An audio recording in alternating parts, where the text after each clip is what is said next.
हाँ दोस्तों, स्वागत है आपके अपने YouTube चैनल मेरा क्लासेस में। तो दोस्तों, आप सब लोग कैसे हैं?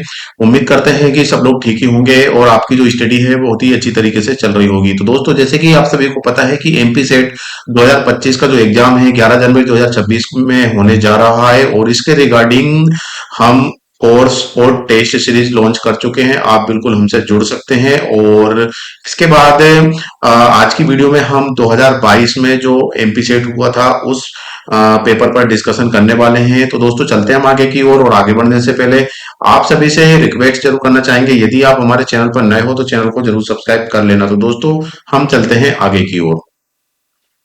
तो यहाँ पर हम देख सकते हैं दोस्तों कि अभी हम 2022 में जो पेपर हुआ था, पेपर वन। जी हाँ दोस्तों, पेपर हम वन की हम बात कर रहे हैं।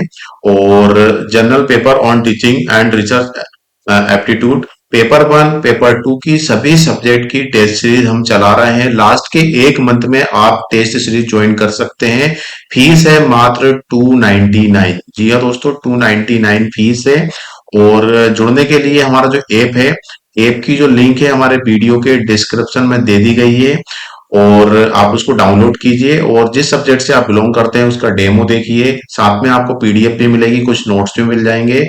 और इसके बाद एमपी फिजिक्स के लिए तो बात करें तो उसमें तो हमारा स्पेशल टेस्ट सीरीज चल रही है पॉलिटिकल साइंस में, तो उसमें भी आप ज्वाइन कर सकते हैं। आज की वीडियो में हम पेपर वन जो हुआ है 2022 में, यहाँ पर आप देख सकते हैं कि पेपर वन 2022 में हुआ था, उसी पर हम आज की वीडियो में डिस्कशन करने वाले हैं। और जो भी आपके डाउट है वो हमसे आप पूछिए, पूछ सकते हैं। और साथ में ये पूरा पेपर आपको सोल्व करने को मिलेगा। और साथ में पेपर वन जो है सुबह 8 बजे डेली आपको 50 क्वेश्चन मिलने वाले हैं।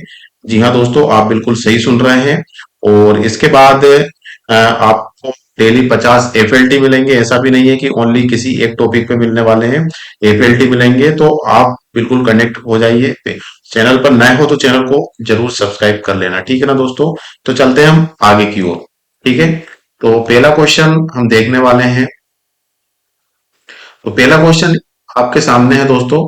यहाँ पर आप देख सकते हैं कि पहला पेपर में पेपर वन, एक मिनट दोस्तों।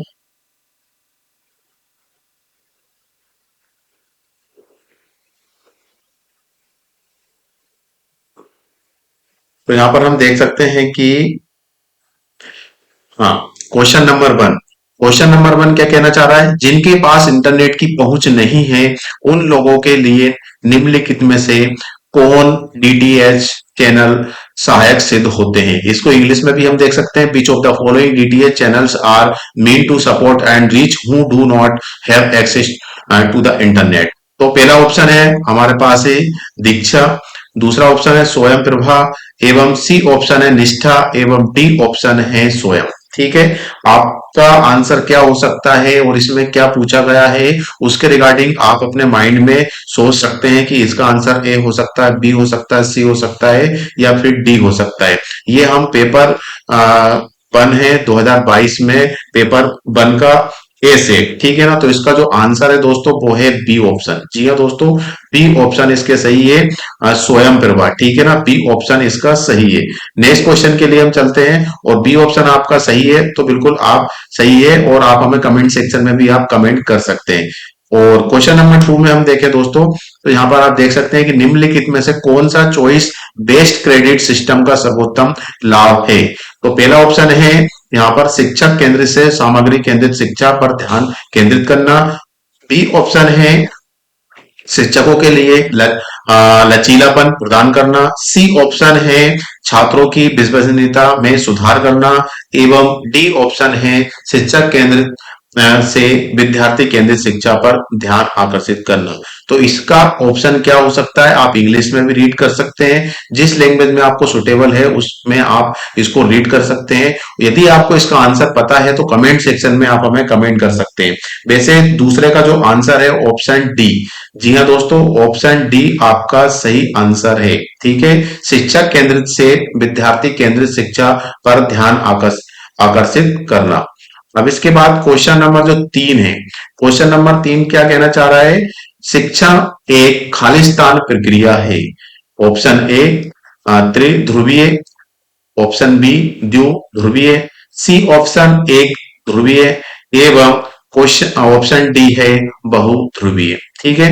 और यहाँ पर इंग्लिश में भी है, ऑप्शन है ट्राइपोलर, और इसके बाद बायोपोलर, और सी ऑप्शन है यूनिपोलर, एवं डी ऑप्शन है मल्टीपोलर। तो क्या ऑप्शन हो सकता है क्वेश्चन नंबर थर्ड का? तो क्वेश्चन नंबर थर्ड का जो आंसर है वो है आपका ए ऑप्शन। ए ऑप्शन सही है। ठीक है, ए ऑप्शन आपका सही ऑप्शन है, ट्राइपोलर मतलब त्रिध्रुवीय। Question number fourth, question number four पर हम पहुंच चुके हैं। निम्नलिखित में से शिक्षण स्तर कौन से हैं? तो दोस्तों पेपर वन में जो है 50 क्वेश्चन पूछे जाते हैं, एक क्वेश्चन के 2 मार्क्स हैं, और इसके बाद इसमें भी हमें क्वालिफाइड होना होना जरूरी है, और पेपर टू में भी क्वालिफाइड होना जरूरी है। यदि कोई भी एक पेपर आपका डिस्क्वालिफाइड होता है तो आपका पेपर चेक ही नहीं होगा। तो पेपर वन को हल्के में नहीं लेना है, हमें इसकी भी अच्छे तरीके से तैयारी करना है, क्योंकि 100 नंबर का ये पेपर होता है, पेपर वन। चलिए ऑप्शन ए यहाँ पे हम देखने वाले हैं। क्वेश्चन है कि निम्नलिखित में से शिक्षण स्तर कौन से हैं? पहला ऑप्शन प्राथमिक स्तर, माध्यमिक स्तर और उच्च स्तर। बी ऑप्शन है राज्य स्तर, राष्ट्रीय स्तर और अंतरराष्ट्रीय स्तर। सी ऑप्शन है स्मृति स्तर, समझ स्तर और चिंतन स्तर। एवं डी ऑप्शन है अध्यापक स्तर, विद्यार्थी स्तर एवं अभिभावक स्तर। ठीक है, तो इनमें से कौन सा ऑप्शन सही है? आपको यदि पता है तो कमेंट सेक्शन में आप हमें कमेंट कर सकते हैं। और क्वेश्चन फोर का जो आंसर है दोस्तों वो है ऑप्शन सी। ऑप्शन सी आपका सही है, स्मृति स्तर, समझ स्तर एवं चिंतन स्तर, मेमोरी लेवल, अंडरस्टैंडिंग लेवल एवं एंड रिफ्लेक्टिव लेवल। ठीक है, तो ये ऑप्शन आपका सही है।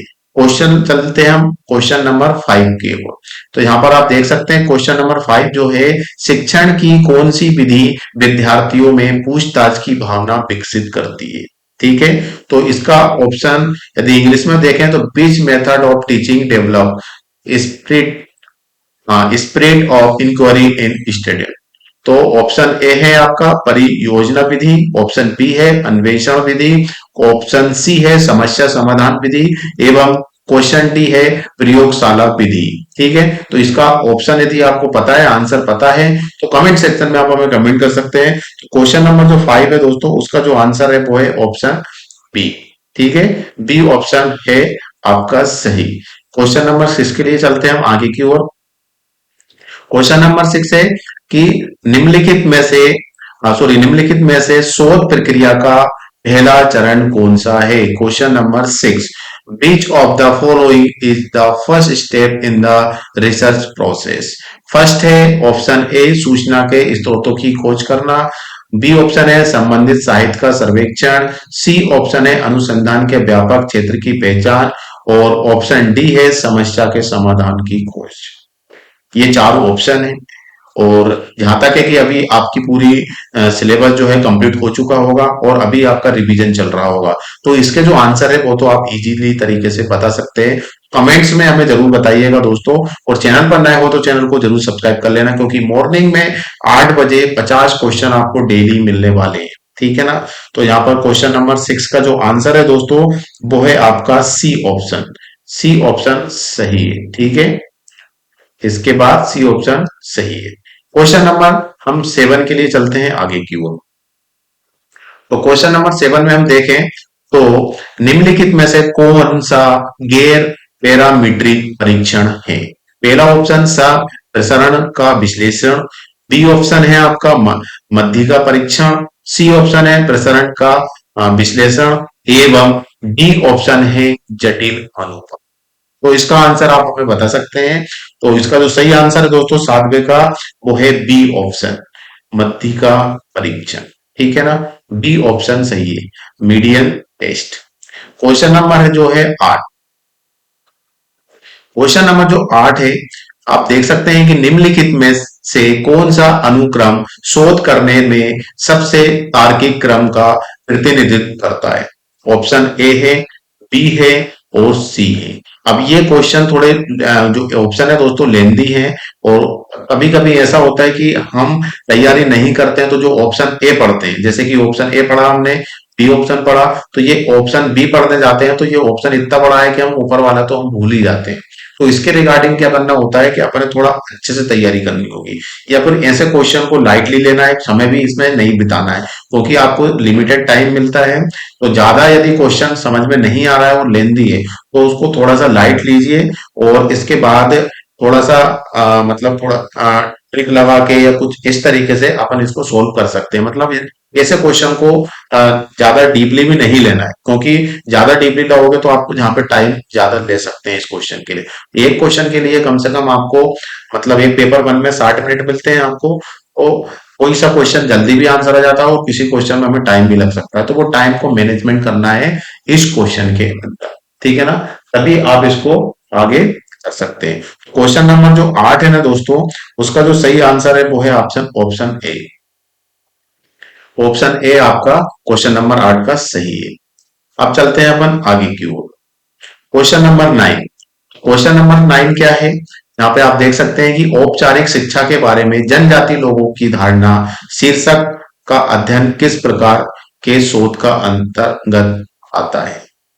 ठीक है, ऑप्शन ए ऐतिहासिक, ऑप्शन बी प्रायोगिक, ऑप्शन सी कार्योत्तर विधि, एवं ऑप्शन डी है निर्वंश विज्ञान।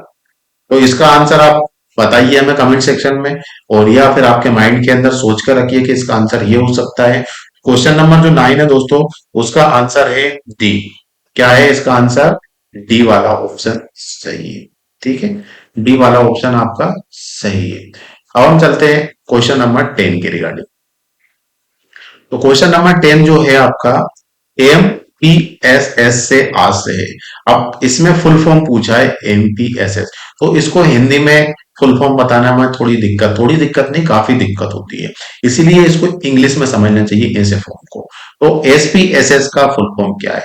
तो यहाँ पर आपके दिए गए हैं statistical package for social studies, statistical package for sampling studies, है ना। तो ये चार ऑप्शन है और हिंदी में भी दे रखे। हिंदी में फुल फॉर्म बताना थोड़ा सा थोड़ा नहीं, काफी प्रॉब्लम आती है कि इसका क्या हो सकता है, इसीलिए हमें इसको इंग्लिश मोड में ही देखना चाहिए। तो इसका जो आंसर है दोस्तों, क्वेश्चन नंबर जो 10 है ना आपका, वो ऑप्शन सी सही है। क्या है? ऑप्शन सी आपका सही रहेगा, statistical package for social science. ठीक है, अब चलते हैं क्वेश्चन नंबर 11 के रिगार्डिंग। तो क्वेश्चन नंबर जो 11 है दोस्तों,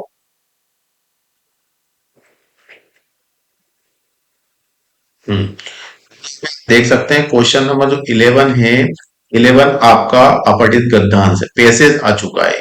ठीक है ना, इसमें क्लियर लिखा हुआ है कि निम्नलिखित पैराग्राफ को ध्यान पूर्वक पढ़िए तथा प्रश्न संख्या 11 से 15 के उत्तर दीजिए।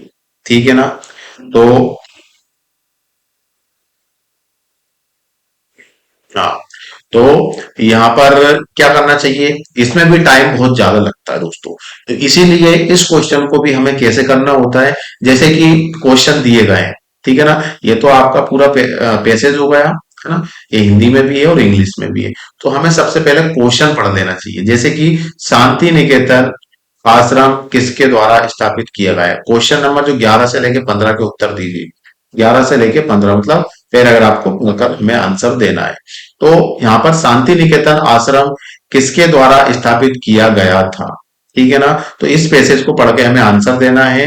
तो यहाँ पे दिया महर्षि हेमेंद्रनाथ सविंद्रनाथ टैगोर। ऑप्शन बी जो है आपका सॉरी सी है आपका महर्षि देवेंद्रनाथ, और ऑप्शन जो डी है आपका रविन्द्रनाथ टैगोर। तो हमें ये पैसेज को पढ़कर आंसर देना होता है, और इस आंसर में जो दिए होते हैं वो आप कर सकते हैं। वैसे मैं आपको बता देता हूँ कि जो क्वेश्चन नंबर आप पढ़ लीजिएगा वीडियो के डिस्कशन में या हमारे एप्लीकेशन में, इसकी लिंक मिल जाएगी, आप इसको डाउनलोड कर सकते हैं। वैसे जो क्वेश्चन नंबर 11 है ना दोस्तों, उसका जो सही आंसर है वो ऑप्शन सी, 11 का सी ऑप्शन सही है आपका। ठीक है ना, ये शांति निकेतन आश्रम किसके द्वारा स्थापित है, तो वो है महर्षि देवेंद्रनाथ।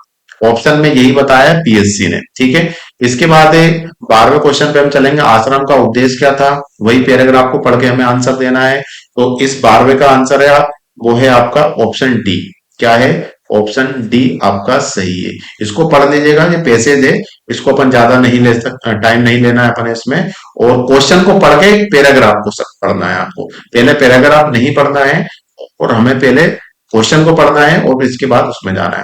अब यहाँ पे है, हमें 11 से लेकर 14 तक उसी में करना था, तो विश्व भारती है, तो ये भी उसी क्वेश्चन से है, मतलब उसी पैराग्राफ से दिया गया है ये क्वेश्चन। तो 14 का जो आंसर है दोस्तों आपका, वो है आपका ए। क्या है आपका? ए वाला ऑप्शन सही है, ठीक है ना। एक अंतरराष्ट्रीय विश्वविद्यालय विश्व भारती है, ठीक है। अब यहाँ पे हम देखेंगे क्वेश्चन यहाँ से चेंज हो रहा है। प्रकृति से विमुख से आप क्या समझते हैं? प्रकृति से विमुख, विमुख मतलब क्या होता है? व्हाट, इंग्लिश में हम देखें तो what do you understand by this divorced from nature? Option A प्रकृति से जुड़ा हुआ, ऑप्शन बी प्रकृति से अलग, ऑप्शन सी प्रकृति के प्रति सम्मान, एवं ऑप्शन डी है प्रकृति को स्वीकारना। तो इसमें से कौन सा ऑप्शन सही हो सकता है वो हमें कमेंट करके हमें बता सकते हैं। तो इसका जो सही आंसर है वो है 15 का, वो है आपका आंसर ऑप्शन बी, ठीक है ना, प्रकृति से अलग। प्रकृति से विमुख का मतलब होता है प्रकृति से अलग, मतलब विमुख मतलब उससे दूर हटना, ठीक है ना। और सेपरेट टू नेचर, सॉरी, हाँ सी ऑप्शन है रिस्पेक्ट टू नेचर, नहीं सॉरी बी ऑप्शन है, तो इसका सेपरेट टू नेचर रहेगा, मतलब प्रकृति से दूर, नेचर से दूर। क्वेश्चन नंबर 16 के लिए हम आगे चलेंगे। क्वेश्चन नंबर 16 क्या कहना चाह रहा है, तो यहाँ पे आप देखिए दोस्तों कि संचार नेटवर्क में सर्कल नेटवर्क अनुमति देता है। इन communicational network the circle network. तो ऑप्शन ए प्रत्येक सदस्य की समूह में प्रत्येक अन्य सदस्य तक आसान पहुंच होती है। फिर इसके बाद ऑप्शन बी जो है आपका प्रत्येक सदस्य को अपने बाएं या दाएं बैठे व्यक्ति से बात करनी है और आगे नहीं। सी ऑप्शन है ऊपर या नीचे जाने के लिए संचार लेकिन बाद में नहीं। या फिर ऑप्शन डी जो है उपयुक्त, तो सभी ऑप्शन सही हो सकते हैं। तो इसके आंसर आप हमें कमेंट सेक्शन में बताइए कि इसका आंसर क्या हो सकता है, क्योंकि लास्ट के लगभग 1 महीना से कम ही बचा हुआ है और आपका जो सिलेबस है कंप्लीट हो गया हुआ है, रिवीजन चल रहा होगा, तो इसके आंसर तो आपसे बनने चाहिए दोस्तों। तो क्वेश्चन नंबर जो 16 है ना दोस्तों, उसका जो आंसर रहेगा वो है आपका बी ऑप्शन।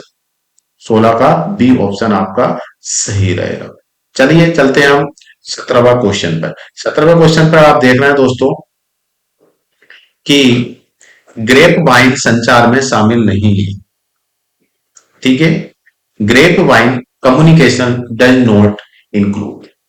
ऑप्शन ए श्रृंखला प्रणाली, ऑप्शन बी क्लस्टर प्रणाली, ऑप्शन सी है गॉसिप प्रणाली, एवं ऑप्शन डी जो है मेटा संचार, ठीक है ना। Chain system, cluster system, gossip system, Meta communication. तो इसमें से आप हमें कमेंट सेक्शन में इसका आंसर बताइए कि सर ये इसका आंसर ये हो सकता है। 17वां का जो आंसर है वो है ऑप्शन डी। क्या है? ऑप्शन डी आपका सही है। चलिए हम चलते हैं आगे की ओर। Question number 18। किसी व्यक्ति के चेहरे के भावों और अन्य अवाचिक अवाचिक व्यवहार की नकल करके किसी दूसरे व्यक्ति की भावना को पकड़ने या साझा करने की वो स्वचालित प्रक्रिया को जाना जाता है। मतलब किसी को देखकर उसकी नकल करना, चिढ़ाना, ये चीजें होती है। तो ऑप्शन ए देखें तो ग्रेप वाइन, ऑप्शन बी देखें तो भावनात्मक संक्रमण, ऑप्शन सी देखें तो अनुनयन, ऑप्शन डी देखें तो सूचना अधिकार। तो क्वेश्चन नंबर जो 18 है, उस 18 का आंसर हमें पता होना चाहिए। तो 18 का जो आंसर है वो है ऑप्शन बी, ठीक है ना, इमोशनल कंटेनियन, ठीक है। ऑप्शन बी आपका सही रहेगा। क्वेश्चन नंबर 19 के लिए हम आगे चलेंगे। तो क्वेश्चन नंबर जो 19 है वो है आपका निम्नलिखित में से किसे अधोमुखी संचार की विकृति माना जाता है, ठीक है। तो ऑप्शन ए लिखित प्रसार विधियों पर निर्भरता, ऑप्शन बी जो है संदेश अधिभार, ऑप्शन सी है छानना, या फिर ऑप्शन डी जो है सभी आंसर सही है, उपयुक्त सभी आंसर सही है, ठीक है। इंग्लिश में देखें तो which of the following is considered as a distortion of downward communication, ठीक है। तो इसका आंसर हमें कमेंट सेक्शन में आप हमें कमेंट करके जरूर बताइएगा। तो इसका जो आंसर है 19 का, वो रहेगा आपका डी ऑप्शन। क्या है? डीपीएक्स। सभी आंसर आपके सही है, पहला दूसरा। और इसका आंसर डी रहेगा। क्लियर? इसके बाद चलते हैं हम आगे की ओर।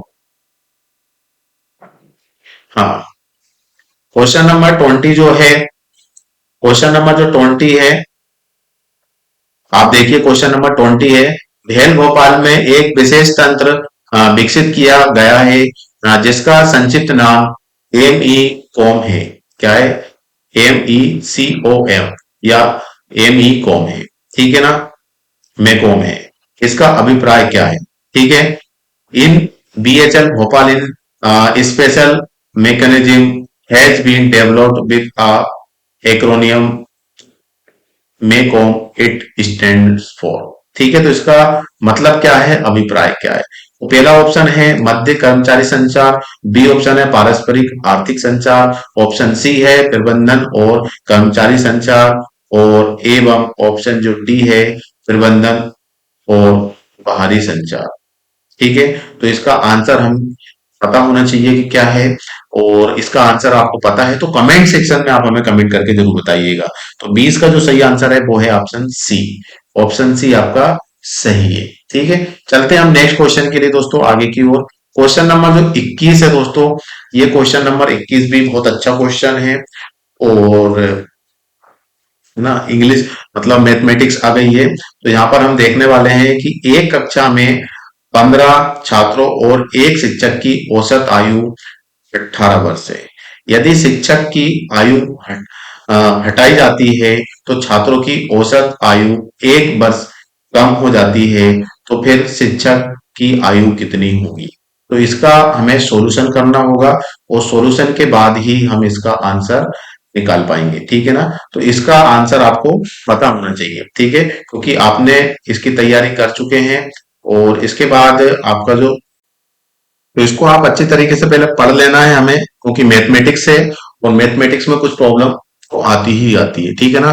और काफी कैंडिडेट को मैथ्स की प्रॉब्लम आ रही है कि मतलब कि सर ये 4 5 6 क्वेश्चन जो आते हैं ये बनते नहीं है। तो इसके रिगार्डिंग अपन सेपरेटेड क्वेश्चन भी चलाने वाले हैं, जिसमें आपको बहुत हेल्प मिलेगी। ठीक है ना? तो इसको हम पहले अच्छे से पढ़ लेते हैं कि एक कक्षा में 15 छात्रों और एक शिक्षक की औसत आयु, क्या लिखा हुआ है, एक कक्षा में 15 छात्रों और एक शिक्षक की औसत आयु 18 वर्ष है। मतलब 15 छात्र हैं और एक शिक्षक है, 15 स्टूडेंट, एक टीचर है, और उनकी जो एवरेज एज है वो कितनी है, 18 वर्ष है। ठीक है, इतना हम समझ चुके हैं इस पॉइंट तक। यदि शिक्षक की आयु हटाई जाती है, मतलब जो शिक्षक की जो आयु है, एक शिक्षक की आयु हम इसमें से हटा देते हैं, ठीक है, तो छात्रों की औसत आयु 1 वर्ष कम हो जाती है। क्या हो जाती है, 1 वर्ष कम हो जाती है। जितनी भी एज है वो 1 वर्ष कम हो जाती है। तो फिर शिक्षक की आयु कितनी होना चाहिए, ये हमें बताना है। ठीक है ना? तो इसका जो ऑप्शन जो है 21, 21 का जो, सॉरी 21 क्वेश्चन नंबर है, और इसका जो आंसर है दोस्तों वो है आपका ऑप्शन सी, 33 आंसर सही है। बट कैसे आएगा वो हमें समझना होगा। तो जैसे कि दोस्तों हम इसको थोड़ा जनरली सोल्व करते हैं। जैसे कि माना कि जो टीचर है उनकी एज हम मान लेते हैं M is equal to, sorry, teacher की जो एज है वो अपन क्या मान लेते हैं, एम मान लेते हैं या एक्स मान लेते हैं। ठीक है ना? एक्स मान लेते हैं इसको, कि टीचर की एज कितनी है, एक्स है। आप इसमें से 50, उनकी औसत आयु कितनी हो रही थी टीचर की, और इसके बाद सॉरी स्टूडेंट की और टीचर की, दोनों की 18 है। तो 18 में से हम एक को माइनस कर देते हैं अपन, तो कितने बच रहा है, एक। 18 में से एक गए तो 17 बच रहा है। ठीक है ना? ये 17 हो रहा है। ठीक है, अब इसको क्या करना है अपन ने, कि ये 17 हो चुके हैं, अब अपन 15 के निकालना है। ठीक है ना? टोटल निकालेंगे पहले, तो अपन क्या करेंगे पहले, कि 15 इंटू 17। ठीक है, इसको अपन सोल्व करेंगे तो 17 5 17 का टेबल ही पढ़ लेते हैं, सॉरी, हाँ 17 5 से कितने होते हैं, 85, केरी कितना आएगी, 5, 17 बन जा 17, और हम सॉरी केरी उसमें आएगी 8, तो 17 बन जा 17, और 17 में यदि हम 8 को कैरी करते हैं तो कितना हो जाता है, चीज मतलब 255 इसका हो जाएगा। ठीक है, इसके बाद हमें इसमें एक फॉर्मूला लगाना पड़ेगा, जैसे कि सभी प्रेक्षणों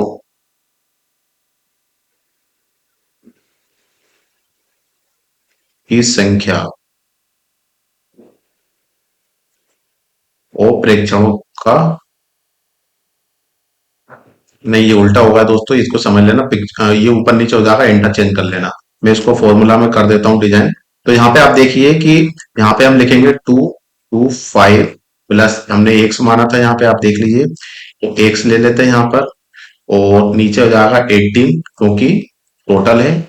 और प्रेक्षणों की संख्या, टोटल प्रेक्षणों की संख्या नीचे आएगी और प्रेक्षणों का योग ऊपर पहुंच जाएगा। इजिकल टू हम 18 ले लेते हैं, ठीक है। इसको हम सोल्व करेंगे, इसके नीचे 1 लगा लेते हैं, क्रॉस मल्टीप्लाई करेंगे हम। 1 का मल्टीप्लाई इधर करेंगे और 18 का मल्टीप्लाई, सॉरी ये 16 होंगे ना, हाँ ये 16 हो जाएंगे, क्योंकि एक 15 और एक 15 स्टूडेंट है और एक टीचर जो है एक है, तो 16 हो जाएंगे। तो हम इसका क्रॉस मल्टीप्लाई करेंगे, तो 2 2 5 plus X is equal to हम 18 इंटू 16, ठीक है। इसका मल्टीप्लाई करेंगे हम, तो कितना आ रहा है, इसको अपन लिख लेंगे 2 2 5 plus X is equal to, इसका आंसर कितना आएगा, तो इसका हम मल्टीप्लाई कर लेते हैं। जैसे कि यहाँ पे 16 के कर लेते हैं, तो 16 5 80, 16 6 96, 16 7 112, 16 8 128, 8 आ जाएगा यहाँ पे। और इसके बाद 16 8 128 और कैरी कितनी आ जाएंगे, 12। 16 एकम 16, 16 में यदि हम 12 प्लस करेंगे तो कितने आते हैं, 28, ठीक है ना।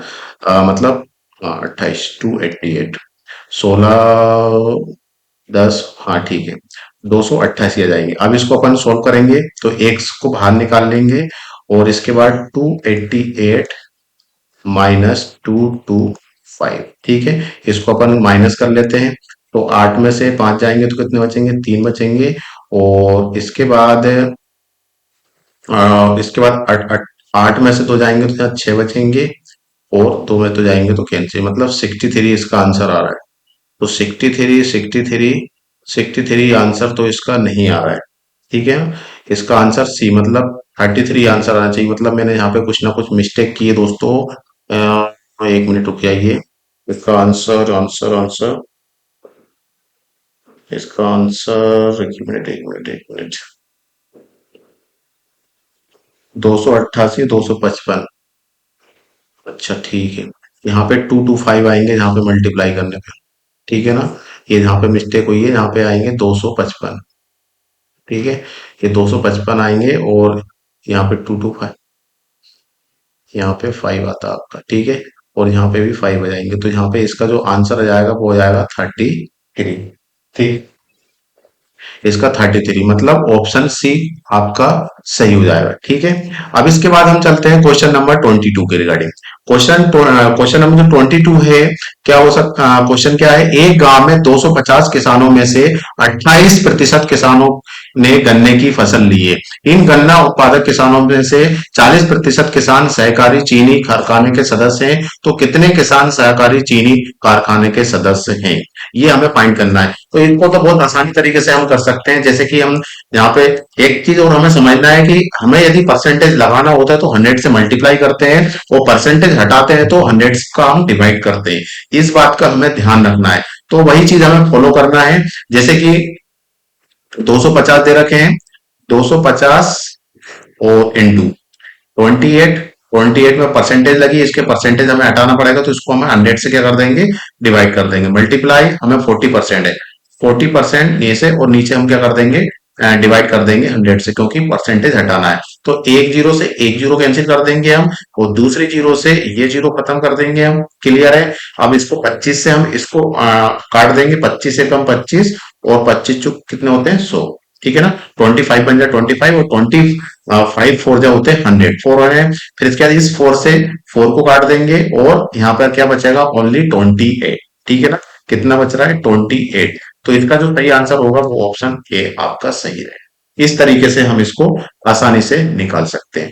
क्वेश्चन नंबर जो 23 है, अभी क्वेश्चन नंबर 23 है ना दोस्तों, इसको भी हम सोल्व करेंगे। जैसे क्वेश्चन नंबर ये 23 है, किसी सांकेतिक भाषा में यदि BIN या बीना शब्द को 310152 के रूप में लिखा जाता है, मतलब ये जो इंग्लिश वर्ड है इसको नंबरिंग में लिखा जा रहा है, इस तरीके से लिखा जा रहा है, ठीक है। तो उसी भाषा में देहली शब्द किस प्रकार लिखा जाए? ये बहुत अच्छा क्वेश्चन है, और इसका आंसर हमें बिल्कुल सही बताना चाहिए, ठीक है ना। और इसका आंसर में जनरली आपको पता है कितना है, 23।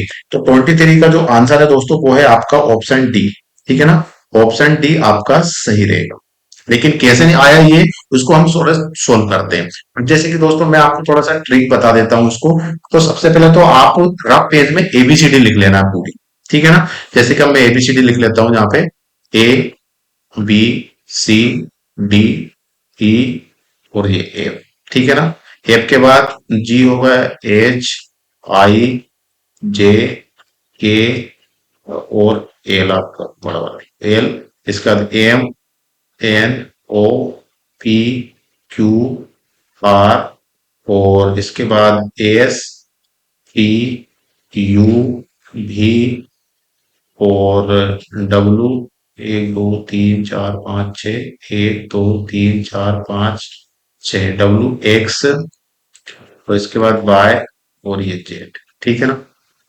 इसको अपन ये पहले ही आप रफ पेज में लिख लीजिएगा, ताकि आपको बाद में लिखे तो टाइम जाता है। तो यहाँ पे आप नंबरिंग भी ले लेते हैं, एक, ये दो, ये तीन, ये चार, ये पांच, ये छह नंबरिंग। और नंबरिंग दूसरा हम इस तरीके से देंगे, जहां से यहाँ पर 7 देंगे, 7 8 9 10 11 12, फिर यहाँ पे देंगे 13, 13 14 15 16 17 18 19, यहाँ पे देंगे 19, 19 20 21 22 23 24, और यहाँ पे हो जाएंगे 25, और ये हो जाएंगे 26, ठीक है ना। इस तरीके से हम इसको लिख लेंगे अच्छी तरीके से। अभी यहाँ पर थोड़ा क्लियर लिखा नहीं है, लिखा मतलब थोड़ी सी सही नहीं दिख रहा होगा, लेकिन आप समझ जाइएगा। तो अब जैसे कि बीना देखा इन्होंने, बीना को अपन पहले इसको सोल्व करेंगे कि ये आया कैसे, उसी का पैटर्न को हमें फॉलो करना है दिल्ली से। तो यहाँ पे आप लिखा है बीना, और बीना को इन्होंने क्या दिया है, 3 दिया है पहले। जैसे कि कितने, यहाँ पे बी को इन्होंने 3 लिखा है, ठीक है ना। तो 3 कैसे लिया, बी नंबर कितने पे आ रहा है, सेकंड पे आ रहा है, लेकिन इन्होंने फॉरवर्ड काउंट किया है, मतलब 3 में काउंट किया है। बी सेकंड पोजीशन पे आ रहा है, मतलब सेकंड नंबर पे इन्होंने 3 दिया है, ठीक है ना। तो ये इसको अपन 3 को अपन सोल्यूशन मान लिए कि हाँ ये 3 हुआ है, एक फॉरवर्ड लेके चल रहा है। फिर इन्होंने लिखा है आई, आई कितने नंबर पर है, तो A B C D E F G H H I, जैसे कि 7 8 9, 9 नंबर पर है ये आई। लेकिन इन्होंने कितने नंबर पर दिया है इसको, 10वें नंबर, मतलब एक नंबर आगे लेके चले हैं। फिर इन्होंने क्या दिया है, एन, एन कितने नंबर पर है, तो यहाँ पे देखेंगे 13 14, 14 नंबर पर है एन। तो इसको अपन एन को 15 नंबर पर लिखा है, मतलब एक नंबर आगे लिखा हुआ है। फिर ए है, ये तो एक नंबर पे आता है, लेकिन उन्होंने क्या लिखा है, दूसरे नंबर पे, मतलब एक नंबर आगे लेके चले। इसी तरीके से हम क्या करेंगे कि दिल्ली को भी इसी तरीके से लिखने वाले हैं, ठीक है ना। जैसे कि डी, तो डी कितने नंबर पर आ रहा है, 4, लेकिन अपन क्या लिखेंगे, 5, जैसे कि 5 ये आ रहा है, ठीक है। अब 5 लिख लिया अपन ने, पहले अपन लिख लेते, चलो ये हमने लिख लिया 5। इसके बाद दूसरा क्या है, ई, तो ई कितने नंबर पर आ रहा है, 5 पे आ रहा है, लेकिन अपन क्या लिखेंगे, 6 लिख लेंगे। आपको ये एबीसीडी इस तरीके से लिख लेंगे तो बहुत इजी रहेगा। फिर क्या है, एल, तो एल कितने नंबर पर आ रहा है, यहाँ पे आप देखिए एल जो आ रहा है आपका 7 8 9 10 11, ये 12, 12 मतलब अपन लिख देंगे 13 नंबर लिख देंगे यहाँ पे, ठीक है। इसके बाद अपन देखेंगे क्या है, एल हो गया, एच लिखेंगे, एच कहाँ है आपका, एच ये, तो 7 और ये 8, 8 मतलब अपन क्या लिखेंगे, एक नंबर आगे लिखेंगे, 9 लिख देंगे अपन यहाँ पे, ठीक है। अब एक और क्या बचा है, आई, तो आई कितने नंबर पर आता है आपका, आई आता है 7 8 9, मतलब अपन इसको लिखेंगे 10, ठीक है ना। तो यहाँ पे 5 6 1 3 9 1 0, तो ये डी वाला ऑप्शन सही है। इस तरीके से आप इसको आसानी से निकाल सकते हो, और इस क्वेश्चन का आंसर सही होना चाहिए, तुक्का भी नहीं लगाना चाहिए, 100% आपका जो आंसर है सही होना चाहिए इसका आंसर। इसके 2 नंबर मिलेंगे आप, बाकी में आप गलत कर दो तो चल जाता है, ठीक है। अब नेक्स्ट क्वेश्चन के लिए हम चले आगे, 24 क्वेश्चन, 24 पर हम आ चुके हैं। तो 24 यहां पर आप देख रहे होंगे कि एक शहर में कार्यरत और बेरोजगार लोगों का अनुपात 3:2 है। अगर शहर में 750 व्यक्ति है तो फिर शहर में कितने बेरोजगार, 3:2 है। अगर शहर में बेरोजगार है तो आप जनरली इससे ही पता लगा सकते हैं कि 750 तो टोटल है, लेकिन 3 ज्यादा है, कुछ में कार्यरत में है, और बाकी जो बचे हैं वे बेरोजगार में, ठीक है ना। तो कार्यरत ज्यादा है, और बेरोजगार कम है। यदि आप इसको सोल्व नहीं कर पाओ तो ध्यान रखना ज्यादा रहेंगे कार्यरत, ठीक है ना। और जैसे कि अपन जनरली देखे जाए तो पहले इसको हम सोल्व ट्रिक लगा के देखते हैं। जैसे कि अपन जैसे कि ज्यादा है कार्यरत मतलब जो वर्किंग में है, तो 350, उससे कम लेके चलेंगे तो 250, ठीक है ना। माना कि 350 तो कार्यरत होगा, तो दोनों के जोड़ने पे 750 तो आना चाहिए। तो 250 को 350 में जोड़ेंगे तो क्या आ रहा है, नहीं आ रहा है, 600 हो रहा है। फिर इसके बाद 300 को जोड़ेंगे तो ये भी पॉसिबल नहीं हो रहा है, ये 650 हो रहा है। फिर इसके बाद देखें हम 450 को हाईएस्ट लेके चले कि 450 आपके क्या है, कार्यरत है, और बाकी फिर क्या है आपके, वो है मतलब बेरोजगार है। तो इस तरीके से अपन निकाल सकते हैं कि क्या हो, मतलब यदि आपको क्वेश्चन नहीं बन रहा है, सॉल्यूशन करना नहीं आ रहा है, तो यही नहीं आता है तो अपन इस तरीके से कर सकते हैं, बाकी इसको सॉल्यूशन भी कर सकते हैं। तो दोस्तों यहां पर आप देख सकते हैं कि 3 अनुपात, क्या है यहाँ पे, 3 अनुपात, यहाँ पर 2 है, ठीक है ना। तो उसको अपन कैसे लिख लेते हैं, ऐसे लिख लेते हैं 3x + 2x, ठीक है। और इजिकल टू में लिख लेते हैं 750, टोटल 750 ही तो है व्यक्ति, है ना। अब इसमें से हमें बेरोजगार की संख्या निकालना है, बेरोजगार की संख्या निकालना होगा अपन, ठीक है। तो बेरोजगार की संख्या निकालने के लिए अपन क्या करना होगा, तो बेरोजगार की संख्या निकालने के लिए अपन क्या करना होगा, तो यहाँ पे इन दोनों को प्लस कर लेंगे तो ये कितने हो जाएंगे, 5x, ये 5x हो जाएंगे। और 5x इजिकल टू कितने हो जाएंगे, 750, 750। एक्स को बाहर निकाल लेंगे अपन, एक्स को बाहर निकालेंगे तो 750y आपके हो जाएंगे 5, ठीक है। तो अपन इसको कट करेंगे तो 7 ठीक है, बचेंगे एक, और 7 3 जा, सॉरी 5, 5 1 जा 5 बचेंगे यहाँ पे 2। और इसके बाद यहाँ पे फिर 25 होगा तो 5 5 जा 25, ठीक है, और जीरो की जीरो, ठीक है। तो इसका आंसर कितने आ रहा है, 150। एक्स इजिकल टू कितने आ रहे हैं आपके, 150, ठीक है। अब इसमें हमने बेरोजगार कितना था यहाँ पे 2, तो इसको हम 2x लेके चलेंगे इसको, तो 2x मतलब हमें x की वैल्यू पुट करना पड़ेगा, तो 2 × 150, x की वैल्यू कितनी आई है 150, तो इसको अपन प्लस कर इंटू कर देंगे तो 150 का इंटू 2 में करेंगे तो जनरली आपको पता है कि 300 जाते हैं, ठीक है। 300 आ रहा है 100, मतलब 300 कौन सा है, बी वाला ऑप्शन सही है। इसमें हम मैक्सिमम लेके चले 750, 450, तो 450 ये हो जाएंगे, तो टोटल कितने हो जाएंगे आपके 750, मतलब आपका जो आंसर है 300, मतलब बी वाला ऑप्शन सही है। 24 का जो आंसर हम देख लेते हैं, 24 का जो आंसर बी वाला ऑप्शन सही है, ठीक है ना। इस तरीके से आप आसानी से इसको सॉल्यूशन कर सकते हैं। क्वेश्चन नंबर जो 15 है, सॉरी 25, 25 है आपका, निम्नलिखित में से कौन सा नीचे दी गई अक्षर श्रृंखला को पूरा करेगा। ये पैटर्न दिए गए हैं, पैटर्न वाले क्वेश्चन कभी गलत नहीं होना चाहिए आपके, आप बार बार लगाएंगे तो आप इसको, और पैटर्न जरूरी नहीं कि इसी पैटर्न में आए, पैटर्न हमेशा चेंज होकर आते हैं, कभी किसी एक पैटर्न को फॉलो कोई नहीं करता है। लेकिन जो पैटर्न पूछ रहा है आयोग, उस पैटर्न को हम समझ गए कि हाँ इस पैटर्न से पूछ रहा है, उसी पैटर्न को हमने अप्लाई कर दो, आंसर आ जाएगा। अब यहाँ पे आप दिया है कि यहाँ पे दिया है GEF कॉमा KIJ डेस SQR। अब इसको हमें पैटर्न को समझना है कि पैटर्न किस टाइप से दिया है। तो यहाँ पर हम देखेंगे GEF मतलब सीरियल से तो नहीं दिया है, फिर आपने दिया EFG, मतलब क्या दिया है EFG, जी आगे आना चाहिए लेकिन उन्होंने क्या कर दिया, पीछे कर दिया, जी पहले दे दिया है बीच में, फिर F और लास्ट में आना चाहिए जी, लेकिन क्या कर दिया GF EFG, तो यहाँ पे लास्ट में यहाँ आना चाहिए जी, लेकिन उन्होंने लिख दिया इस साइड में, ठीक है ना। तो EFG इस तरीके से पैटर्न, अब यहाँ पे इसमें इसी तरीके से आया है तो अपन इसको भी फॉलो करा के देखना होगा। तो यहाँ पे देखा IJK, मतलब IJK यहाँ आना चाहिए, लेकिन उन्होंने कहा लिखा, पीछे की ओर लिखा, ठीक है, फ्रंट में लिखा, तो ये पैटर्न फॉलो हो रहा है। अब यहाँ पे देखें तो QRS, मतलब एस यहाँ आना चाहिए लेकिन उन्होंने लिखा यहाँ पे लिखा, ठीक है, तो ये पैटर्न फॉलो हो रहा है।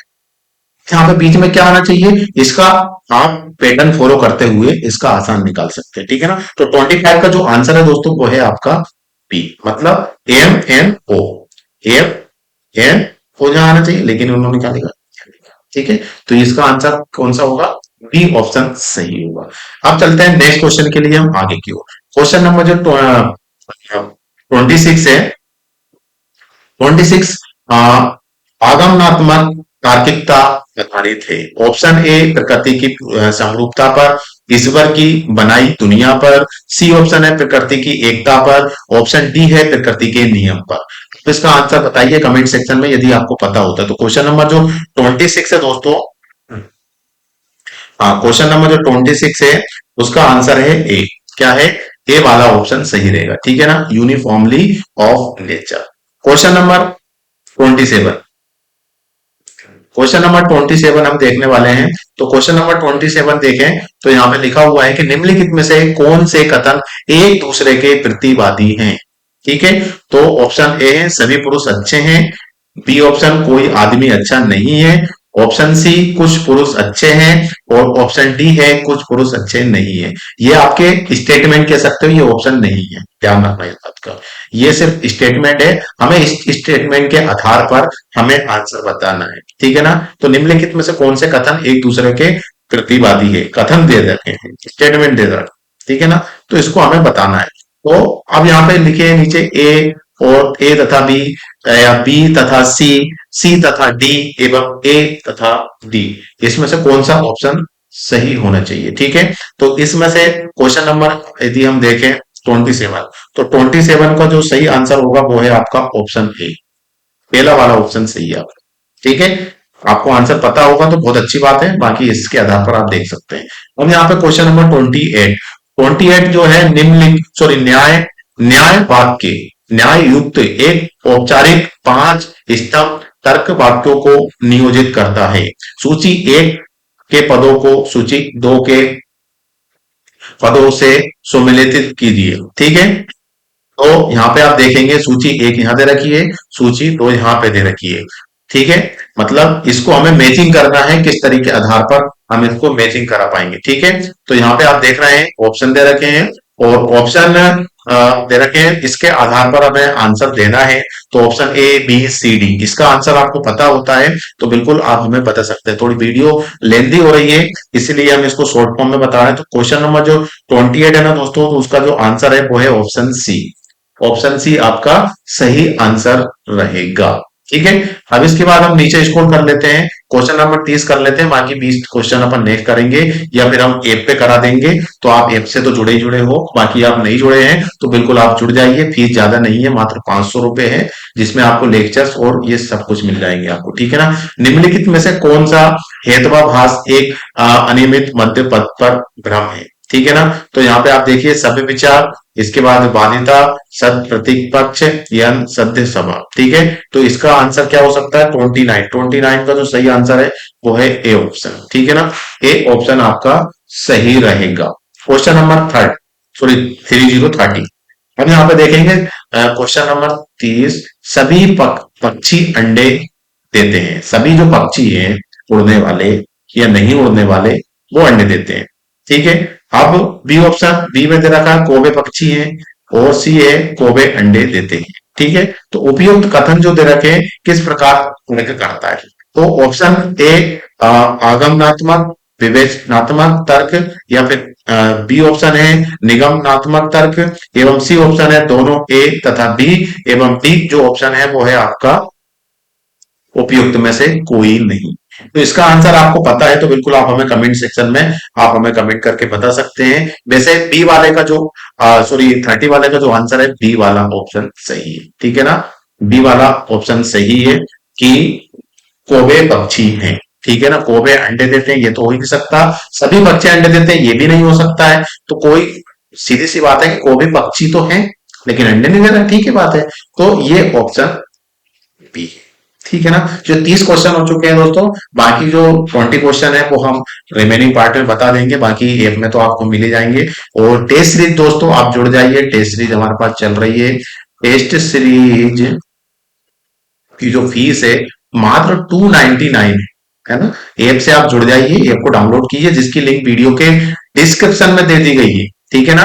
और पेपर 1 के साथ साथ पेपर 2 वीक की फीस भी इतनी है, आप जुड़ तो जाइए और आपका सेट जरूर निकलेगा। अच्छे अच्छे क्वेश्चन है, एक पेपर मतलब कोई भी एक पेपर ले लो, 5000 एमसीक्यू आपको मिलने वाले, इससे ज्यादा ही मिलने वाले। साथ में आपको पुराने क्वेश्चन पेपर मिलेंगे, कुछ नोट्स मिल जाएंगे, गाइडेंस मिल जाएगा, हमारा सपोर्ट मिल जाएगा, ठीक है ना दोस्तों। मात्र 299। बाकी यदि कोई डाउट है तो इस नंबर पर आप हमें कॉल कर सकते हैं, 9200925830, इस नंबर पर कॉल या एसएमएस कर सकते हैं। तो दोस्तों आज का सेशन हम यहीं पे एंड करते हैं, मिलते हैं नए वीडियो नए टॉपिक के साथ, जब तक के लिए जय हिंद जय भारत।